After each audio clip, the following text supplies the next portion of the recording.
Parents of Reddit, what is the most disturbing thing your child has done? Perhaps not disturbing, but terrifying as a parent. We were on a vacation in Chicago staying at a random Fairfield Inn or something downtown. Our bed was separated by a divider in the room and two of our kids were sleeping in a pull-out couch on the other side. Around 3 a.m. I woke to sounds of Velcro and it sounded like my kid was putting his shoes on. He was. Next thing I know I hear the hotel room door opening. I leapt further than I thought possible across the entire suite and was able to grab him just as the door was about to close and pulled him back into the room. He was sleepwalking, but I shudder to think what might have happened if I wasn't roused by the sound of him putting on shoes. When my son was 12 or 13 he started walking in his sleep. I found him in his closet one night. He would also come in my room and I would find him either sleeping on the floor by the side of my bed or he'd just be standing next to my bed, eyes open but sound asleep. It happened so often I was afraid he would really hurt himself if he fell down the stairs. I had a friend who was a psychologist so I mentioned it to him to see if I needed to get him into therapy or have him seen by a doctor. He asked a few questions and once I told him he was 13 he nodded his head and told me my son was probably starting into puberty, that all the hormones that were racing through his body were causing some havoc with his sleep. He said it was nothing to worry about and it would stop in a few months. He was right. 3 or 4 months later, I realized he had stopped sleepwalking and his voice had changed. And I was in basic training for the military. I was on door guard around midnight. One of the people in my flight walked up, neatly put his shower shoes against the wall, pointed at a door and said, "I'm going in there." I just said okay. He went in that room and just laid on the floor. He started to walk back to his bed and I was like, "You forgot your shoes." I think that's when he woke up because he was like, "What the hell am I doing here?" Then started to walk away. I was like, "Hastings, your shoes are in the laundry room." He was like, "Huh," then grabbed them and went back to bed. He only remembered everything from the "what am I doing here?"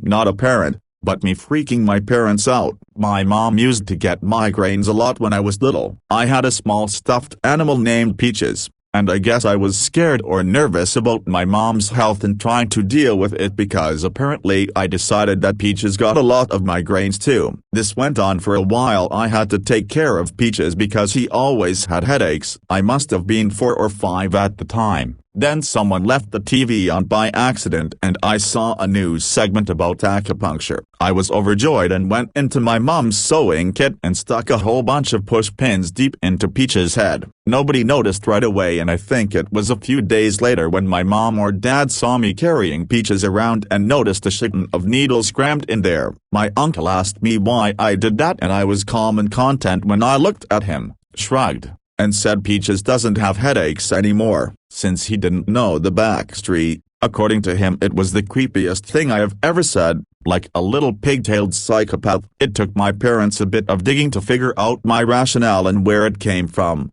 and that I'd been trying to fix, not kill, my favorite stuffed animal. It was pretty straightforward for them to explain.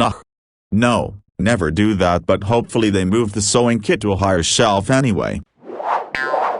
I engineered the perfect storm the other night. My daughter was sick. She picked up a cold from either school, or her dad's, or manifested it because kids are germ factories. Nothing serious, just some post-nasal drip leading to a mild cough. She got over it with the help of Mucinex, but we have this thing. When she's sick, we get ice cream. Yes, I know dairy is bad because mucus, so I had avoided it. But after a week her cough was few and far between, and sounded productive, so I thought, a small milkshake, right? That should be fine, right? Except she slammed that shit down like it was the sweet ambrosia of the gods. It was there, then it was gone. I thought nothing of it. This girl likes ice cream. Bedtime rolls around, she says her tummy is upset. I tell her to get in bed, lay down. It'll help her feel better. As soon as she lays down she just crashes. Head hits the pillow and it's light out. I should take a moment to mention that she sleeps on the top bunk of a bunk bed. Times is tough,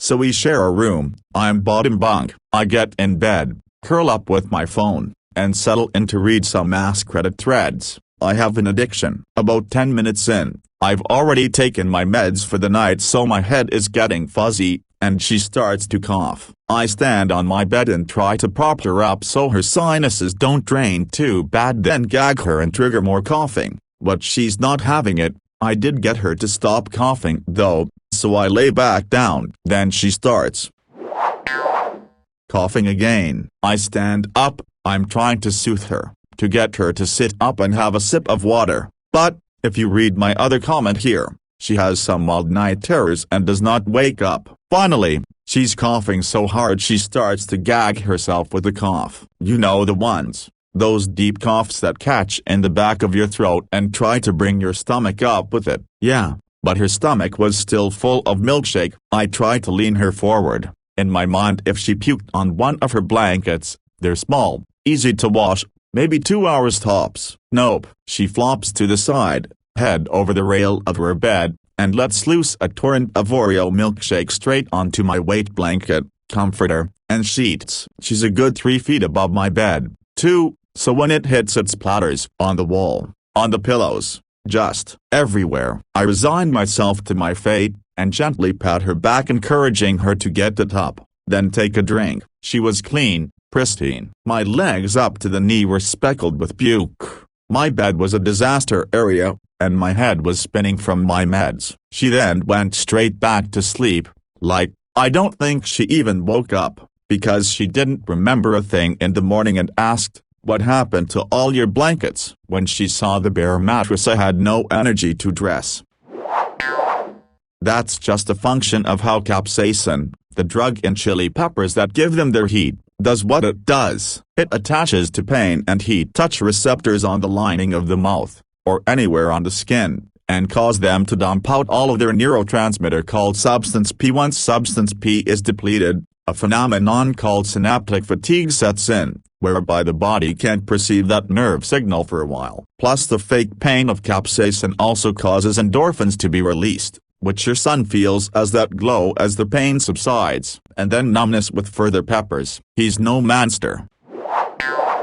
I came here in hopes of feeling better about myself and my son, 4 yactoseconds. But here we go. My son, for over a year, has been afraid of something green in the same spot on the ceiling. He continues to tell me, SHH, don't wake the Grinch. At daycare, he has face stomped a kid at nap time, because he took a toy horse from my son on day 1 at the daycare, used the toy stethoscope to choke a kid, because he wanted the toy. When I tried to explain how it hurt the kid, my son told me, well, he didn't say anything. No, child, he didn't say anything because he couldn't breathe. Yes, we are in therapy.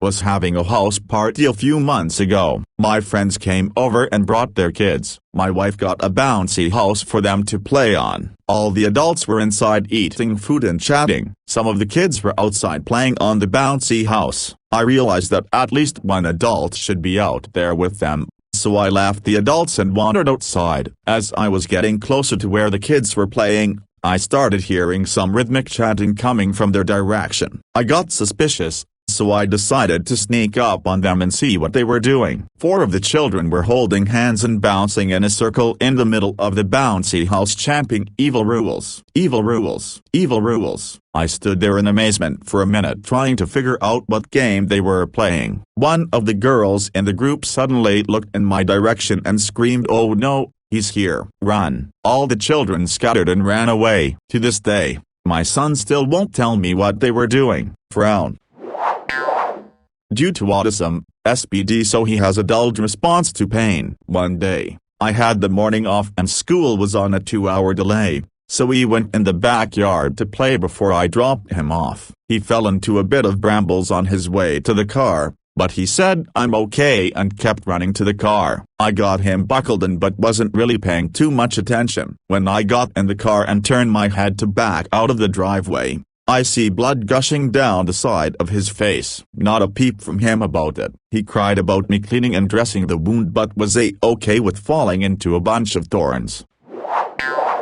Not really done, but said, my daughter at 3 years old once woke me in the middle of the night crying and shaking. She said she saw a ghost. I asked what the ghost's name was, She said she didn't know, followed by I asked the ghost its name. The next morning, she calmly tells me that the ghost's name is Charlie. It was particularly odd, because she's not the kind of kid that's creative with names. Every dog stuffed animal is named Doggy, dolls are Dolly, etc. So the ghost having a very clear, real name was unusual for her. For months she'd tell me about Charlie and how he hangs out in the tree by her window. Not my child, but a client's child. Before the incident I'm about to relay, she had been diagnosed with manic depression with psychopathic tendencies. Anyway, one day her mom is driving and she realizes her daughter is super quiet in the backseat. She turns back to see what's going on and her daughter is sitting there quietly with a pencil sticking out of her cheek. She literally stuck a pencil in her cheek without making a sound and then just sat there like it was normal. She was 9. My daughter told me about her imaginary friend. Details. Dress color. Hair color. On and on and on. I stood there saying, "Oh, that's neat," at 3 a.m. trying to coax her back to sleep. Then she said, "Oh, she says she knows you. Her name is Misha." Growing up I'd also had an imaginary friend named Misha. Instantly awake, she fell back to sleep a little later and I figured it was a fluke. Couple of months later Mom gave me a box of drawings she'd found cleaning out the closet from when I was young, 3 or 4, and while going through them my daughter grabs my arm and says, "See Misha," and pointed to a drawing I'd done from school titled "My Friends." Same color dress, yellow, same hair color, reddish black. Nearly shit myself. I don't believe in the supernatural, and nothing remotely like this has happened since. In the 4 years since this happened and her imaginary friend has come and gone, but her sister is turning 3 and I'm waiting for the name again. I don't remember the girl I used to play with in the woods by my childhood house, but my daughter had backstory that sounded very familiar. I'd try to press her for details when all this was going on and my daughter would just giggle and say, "You know, Dada, you just forgot." "That's okay," and pat my arm and walk away. My 8-year-old has held steak knives to his neck threatening to kill himself. He's currently in therapy and has been admitted for a few days due to out of control and harmful behavior. Sharp objects are also hidden and out of reach. He was doing weekly counseling for behavioral steps until his counselor quit, accepted better paying opportunity elsewhere, and now we're on the waiting list again. His psychiatrist diagnosed him with ODD, oppositional defiance disorder, and I do agree with that, but I also believe he may be either bipolar, runs in my family, or have BPD. ODD normally stems off another main diagnosis. They refuse to reassess him and I've had to verbally confront his psychiatrist about not taking my concerns seriously because he's assuming I just want to medicate my son so I don't have to deal with him. I'm in the process of finding him another psychiatrist and psychologist. Wish my parents were this thorough when I held a huge knife to my chest at age 9. Instead they yelled at me to keep doing the dishes and grounded me from everything except to read books. I wasn't being funny and they knew it. I literally wanted to die in that moment. They never questioned me or tried to help me. I was in so much pain and I didn't know how to process it. This continued on for many years and all I received was punishment, getting yelled at, put down, and ultimately a stronger desire to die. I look back and feel so bad for child me. I am really hoping your son gets the help that he needs. I'm hoping he values your support and care. My 3-year-old's dad has a girlfriend with another 3-year-old. The other day when it was my turn to have him, he pointed to the ground and said, "GF's kid hide and hole." Creepy enough. Then later while walking, we went past a hospital. My son, who hasn't been in a hospital since he was an infant, started pointing to it and saying boo-boo. I said, "Yay, that's where you go when you have big boo-boos." To which he responded, "GF's kid go for boo-boo," while pointing at the hospital. So he basically told me that GF's kid both went to the hospital for a big boo-boo and is hiding in a hole in the ground. I was concerned. I was a newly single parent, working on a divorce. First, very small, apartment I achieved on my own. Post-separation, I decided to get my kids a cat. My then 5-year-old, who has a few behavioral disorders, ADHD, OD, SPD, PTSD. She's struggling to cope and manage her disorders, so she has to be watched closely at all times. One day she's playing with the cat and I hear the microwave shut. She was not allowed to use any kitchen appliances on her own, so yup, if you guessed she put the cat in the microwave, you're correct. Luckily, as soon as I heard it, I jumped up and ran. She didn't turn it on, but she did find herself grounded, including from the cat. Another time, almost 2 years ago, still struggling with all of her behavioral disorders, I had moved into a bigger house. Safety plan still in place for said child. We are about to watch a movie or something, and get everything ready,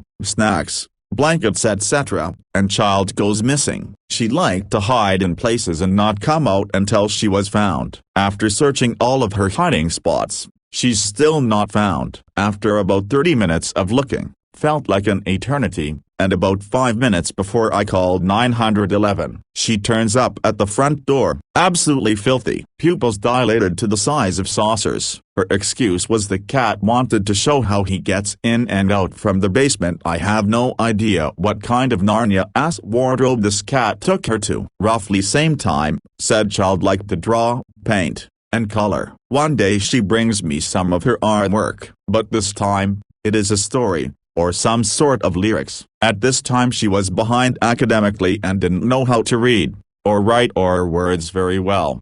But here this letter talks about demons and how lost she would be without me. Some scary, eye-catching stuff coming from your young child. I kept this letter, to remind all of us how far she's come. Hard times do get better. I have a couple of these. Was shadowing a medical professional as a young student to figure out what I wanted in life. A parent brought in their 6-year-old child who became so jealous that there was a new baby at home that he killed the family puppy by hanging it. The look on the child's face when parent was sharing the story was terrifying. He was gleeful. Younger sibling kept having bad dreams when about 7 that were variations on a theme, falling into a large pit, surrounded by gravediggers or demons, and being buried while staring out of this pit. It was upsetting for my parents, the sibling, and I because it was very realistic sounding. False imprisonment, kidnapping. When in 2nd grade, one day at the end of the day, he had the thought that it would be cool to spend the night at the school instead of come home. So he snuck out of line, went back to the classroom and locked the door. However, the teacher's son who was in kindergarten was waiting for his mom in her classroom. My son refused to unlock the door and go home for a few minutes. Apparently, I'm in the car pickup line, so I didn't witness any of this, and apparently the teacher's son was getting distraught. Oddly enough, despite that incident, so far she has been the only teacher he has had from K3 grade that seemed to understand him, teach him, and like him.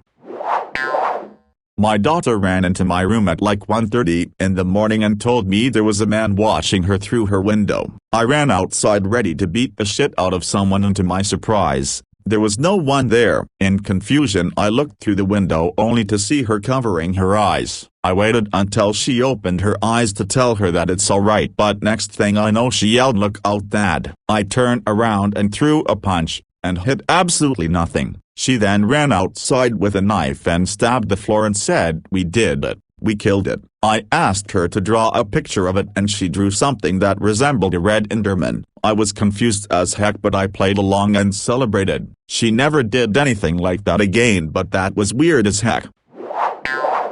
I have a few stories of my now 13-year-old. About 2 months before I got pregnant with her, I had a miscarriage. So here she is, about 3 years old, and she starts to apologize. "Mommy, I'm sorry I had to leave you." I asked her what she meant. She said, "I was in your belly but I had to go away, then I came back and stay and I'm here now." She didn't know about the miscarriage. One time, I was dead asleep, and I felt someone looking at me. Her dad was next to me asleep and the dog was sleeping at my feet. I whispered out a hello and her little voice came out of the pitch black closet saying, "Hello, Mommy." The closet is not next to my bedroom entrance. There were a few more things like this as she was growing up, but she's outgrown all of this.